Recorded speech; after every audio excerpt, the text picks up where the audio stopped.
What? What do you want me to do? Come over and I'm here for you. Children's movie is definitely not a children's movie. Oh, it's 12 plus. 12 plus, well, you should put it on there because my child is 12 and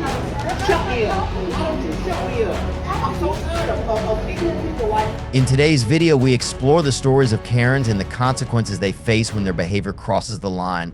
Let's find out the valuable lessons and unintended consequences in these situations.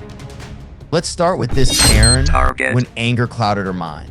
On March 9, 2022, at a McDonald's in California, what seemed like a normal day quickly took a dramatic turn when an angry customer, whom we'll call Karen, showed up. The employees, accustomed to handling a wide range of customer complaints, greeted Karen with their usual professionalism.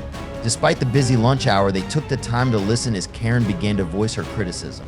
Her complaints began with a seemingly minor issue and error in her order, but as Karen spoke, it became clear that this was more than a simple mistake. She was angry over what she perceived as a series of errors and poor service. Her voice grew louder and sharper with each complaint, and soon the situation began to attract the attention of other customers. John was another customer who had been quietly observing the situation unfold.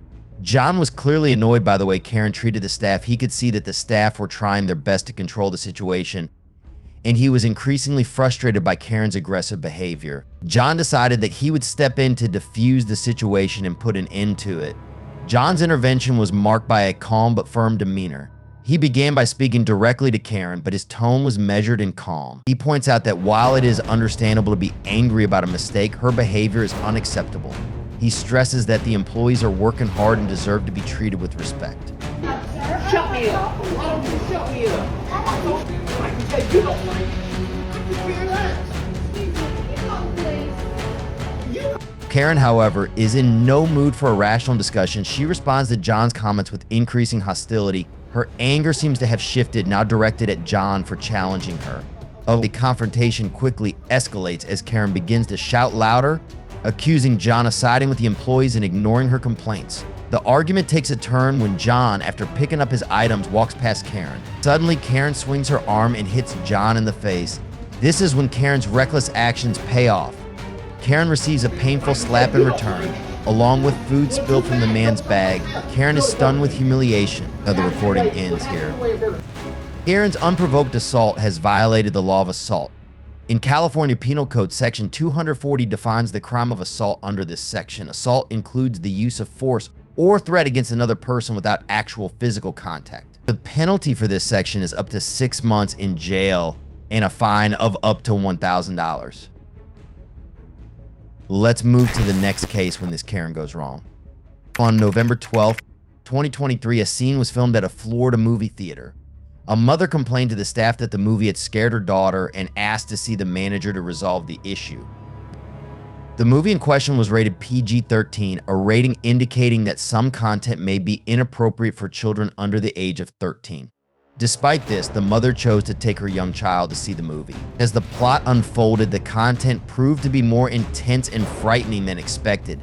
As the movie reached its climax, the scenes became more distressing. The child, clearly overwhelmed by the scary images and loud sound effects, began to show signs of fear and anxiety. The mother, seeing her child in distress, became increasingly upset. manager. I need to talk to who's in charge. 12 plus, well, you should put it on there because my child is 12 and he cannot watch this. After a brief attempt to comfort her child, the mother decided to take action. She and her child left the theater and headed to the lobby where the actual play was about to take place. Fueled by frustration and anxiety, she headed straight to the customer service desk. The confrontation began when the mother approached the cinema staff with a series of complaints. She insisted that the film's rating was misleading and that the cinema staff should have warned her about the film's content. Her anger quickly escalated as she asked to speak to a manager. This is a horror movie. Who's your manager? I need to talk to who's in charge. I don't care. I need this lady's number. As tensions rose, the mother's frustration reached a boiling point. She began to scream, not only at the staff, but at everyone around her. Her loud outbursts included demands for immediate compensation, refunds, and a public apology from the theater. The situation quickly became chaotic as the mother's screams attracted more attention.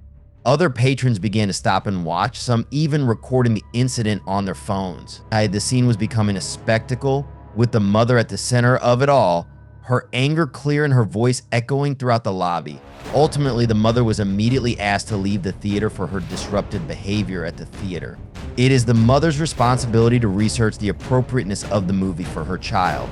Instead of researching the movie, she caused a disturbance at the theater and blamed the ticket seller. Her actions put her in violation of the law. According to Florida statute, section 877.03 disorderly conduct, this provision defines disorderly conduct as conduct that annoys others, causes noise, causes disturbance, or creates public inconvenience or danger.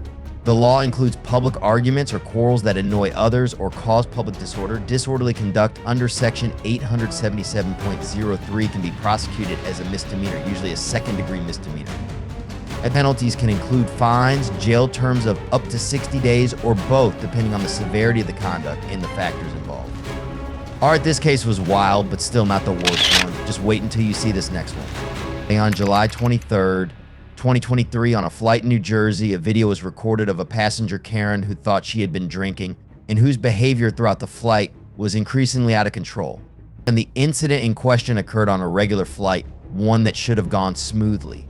But as the plane flew at 30,000 feet, the atmosphere inside became chaotic. The flight attendants, trained to handle a variety of emergencies, were faced with a unique challenge. While they are good at handling physical emergencies, emotional crises present a different kind of difficulty. Their efforts to defuse the situation were crucial to maintaining some semblance of order and comfort among the other passengers. The root of the problem remains a mystery to many. There was evidence that the woman had consumed too much alcohol before boarding the plane, and her behavior was like going crazy whenever she heard someone mention her. Come on, bro, I'm here for you. It's for shine and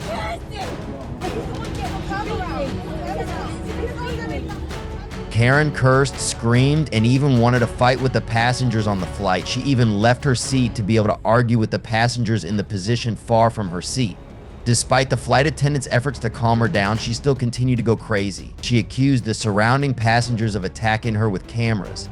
When the plane landed and the passengers got off the plane, she was immediately asked to leave the plane and was confronted by the airport security force. Was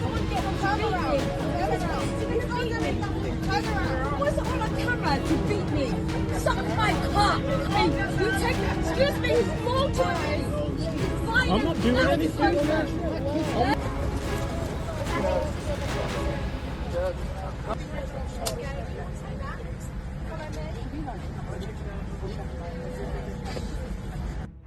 The woman's disruptive behavior on the flight has caused many concerns. Her behavior, including screaming and smashing, violated the framework of the law on disturbing public places.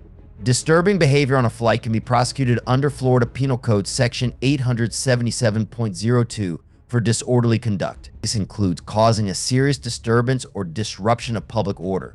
Behavior such as yelling, destroying property, or other disruptive behavior can result in criminal charges such as public disorderly conduct or aggravated public disorderly conduct. Violations of section 877.02 are generally considered a misdemeanor under Florida law. Penalties can include jail time of not more than 60 days and/or a fine of not more than $500. If you have any stories or experiences about neighborhood conflict and how it was resolved, we would love to hear from you. Share your story and join the conversation. Remember to like and subscribe to be one of the first to receive news.